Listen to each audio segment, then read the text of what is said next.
Smart city અમદાવાદમાં જનતાના ટેક્સના કરોડો રૂપિયાનું આંધણ કઈ હદે થઈ રહ્યું છે તેનો વધુ એક નમૂનો સામે આવ્યો। રાહદારીઓની સુરક્ષા અને લંડન અમેરિકા જેવા ગ્લોબલ ટ્રાફિક મેનેજમેન્ટના મોટા દાવાઓ સાથે કરોડોના ખર્ચે શરૂ કરાયેલી પુશ બટન ક્રોસિંગ સિસ્ટમ આજે માત્ર શોભાના ગાંઠિયા સમાન બની ગયા છે। તંત્રના અણઘડ આયોજન અને જાગૃતિના અભાવે કરોડો રૂપિયાનો આ પ્રોજેક્ટ ધૂળ ખાઈ રહ્યો છે। ત્યારે સવાલ એ થાય છે કે સામાન્ય જનતાની પરસેવાની કમાણીને આ રીતે વેડફવા પાછળ જવાબદાર કોણ? કાગળ પર ચમકતી સ્માર્ટ સિટી વાસ્તવિકતા ગ્રાઉન્ડ ઝીરો પર કેવી છે, આવો બતાવીએ।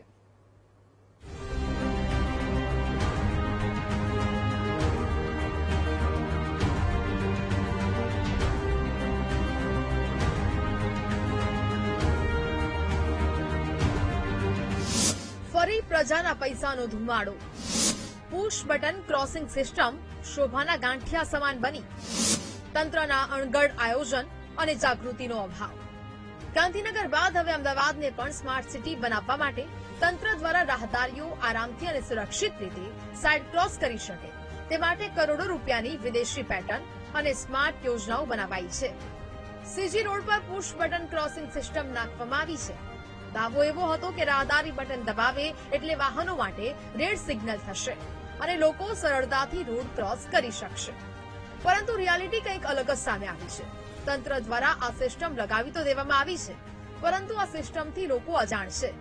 ઘણા લોકોને આ સિસ્ટમની ખબર જ નથી, જેથી જેના લાભ માટે, જેના ઉપયોગ માટે આ કરોડોનો ખર્ચો કરાયો છે તે સામાન્ય જનતાને આ સિસ્ટમનો ખ્યાલ જ નથી।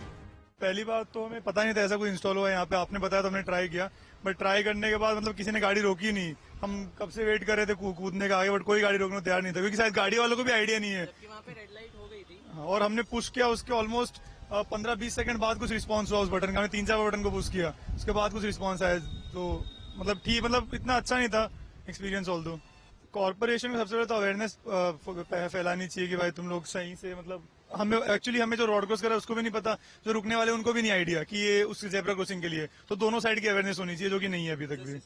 जो सिस्टम लगा के छोड़ दिया उसको कि आप अपने हिसाब से देख लो, और इसी के रीजन की वजह से अभी इंडिया में चल ही नहीं रहा। हमको पता ही नहीं था अभी तक। हमें अभी अहमदाबाद के अंदर 4 साल से रह रहे हैं, आपने पहली बार हमें बताया कुछ इंस्टॉल हुआ है यहाँ पे, तो अवेयरनेस नहीं है बिल्कुल भी। તે લગાવેલું છે તો ગાડીઓ તમે જોઈ શકો છો કે કેટલી ફાસ્ટ ચાલી રહી છે। અહીંયા સ્ટોપ લખેલું છે તો પણ એમની મતલબ નજર નથી જતી કે જોતા નથી, ઉપર સિગ્નલ રેડ છે કે ગ્રીન છે એ પણ જોતા નથી। લગાવ્યું છે અમારા માટે જ છે, બહુ સારું લગાવ્યું, મતલબ બહુ સારું કામ કર્યું છે એ લોકોએ। જેમ જેમ લોકોને ખબર પડે, હું તો એવું જ માનું છું કે લોકોને આ વસ્તુ ખબર પડે, અમારા માટે હેલ્પફુલ છે જે રોડ ક્રોસ કરી રહ્યા છે એના માટે। રોજિંદા માર્ગનો ઉપયોગ કરતા નાગરિકો પણ તંત્રની કામગીરી સામે સવાલો ઉઠાવી રહ્યા છે।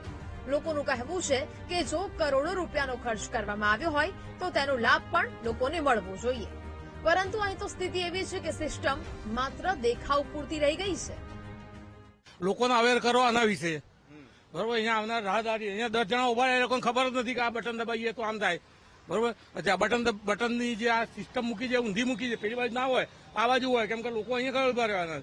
તમે ઊંધો કરીને કયો માણસ આમ જાય? આ તો મને ખબર છે કે આ સિસ્ટમ આવી રીતે કામ કરે છે। એટલે તમારે આના આમ ગોળ ફેરવવું પડે। અહીંયા બોર્ડ મારો કે બટન દબાવશો એટલે ટ્રાફિક ઉભો રહેશે, તમે રોડ ક્રોસ કરી શકશો। આની અવેરનેસ તમારે ફેલાવવી પડે, બરોબર છે। લોકોના હજુ તો અમદાવાદમાં પહેલી વખત આ કર્યું છે, તો તમારે આ જરૂરી છે કે આ વાહન ચાલકોના, એનું કારણ છે કે આપણા દેશમાં ભણેલા અભણ છે, ટ્રાફિક સિગ્નલની સેન્સ જ નથી, બરોબર। કે લાલ થયું તો પછી હું જઈ જ ના શકું, મારે ઉભા જ રહેવું જોઈએ। એ કરતા જ અવેરનેસ લાવી હોય તો શું, મ્યુનિસિપલ કોર્પોરેશન બી અવેરનેસ લાવવી પડે। અહીંયા બોર્ડ, ડિસ્પ્લે બોર્ડ મૂકવા જોઈએ, આ બોર્ડ ઊંધું કરવું જોઈએ, જેથી અહીંયા ઉભેલા માણસને ખબર પડે કે આ બટન દબાવી તો ત્યાં આગળ લાઇટ થશે અને હું જઈ શકીશ। આ બંને દ્રશ્ય જુઓ, જ્યાં થોડા દિવસ પહેલા ગાંધીનગરમાં પણ અમે રિયાલિટી ચેક કર્યું હતું અને ત્યાં પણ સિસ્ટમમાં અનેક ખામીઓ જોવા મળી હતી। કેટલીક સિસ્ટમો બંધ હતી તો કેટલીક સિસ્ટમો જાળીઓમાં છુપાઈ ગઈ હતી, એટલે ગાંધીનગરમાં સિસ્ટમ નકામી સાબિત થઈ। જ્યારે બીજા દ્રશ્યો છે અમદાવાદના સીજી રોડના, જ્યાં પણ આ સિસ્ટમ શોભાના ગાંઠિયા સમાન બની છે। આ સિસ્ટમ વિશે ન તો લોકોમાં જાગૃતતા છે કે ન તો જાણ। જોકે સવાલ હવે એ પણ થઈ રહ્યો છે કે જો વારંવાર રાહદારીઓ બટન પુશ કરી રોડ ક્રોસ કરે તો વાહન ચાલકો કેવી રીતે ઉભા રહેશે? વારંવાર ગ્રીન સિગ્નલ મળશે તો સિસ્ટમ ખોરવાશે નહીં? ગાંધીનગરમાં જો સિસ્ટમ ફેલ ગઈ તો અમદાવાદમાં કેમ કરોડો વેડફાયા? એટલે કે અહીંયા તંત્રનો જ સીધો અણઘડ આયોજન જોવા મળ્યું. કરોડો તો આ સિસ્ટમ પાછળ ખર્ચી દેવામાં આવ્યા છે, પણ લોકોમાં અવેરનેસ નથી ફેલાવવામાં આવી કે ના તો કોઈ જાહેરાત કરાઈ છે. અને તેને જ કારણે આ પુશ બટન ક્રોસિંગ સિસ્ટમ શોભાના ગાંઠિયા સમાન બની ગઈ છે. વિદેશી સિસ્ટમ પાછળ ખર્ચો તો કરોડોનો કરી દીધો, પણ આયોજનના ભાવે તે નકામી બની ગઈ છે. જોકે હવે જોવું એ રહ્યું કે આગામી સમયમાં તંત્રએ ઉભી કરેલી આ સિસ્ટમ કેટલી સફળ નીવડે છે અને તંત્ર લોકોમાં જાગૃતિ કે અવેરનેસ લાવવા માટે કેવા આયોજન કરે છે. કેમેરામેન આશિષ ટોડિયા સાથે પાર્થ જાની.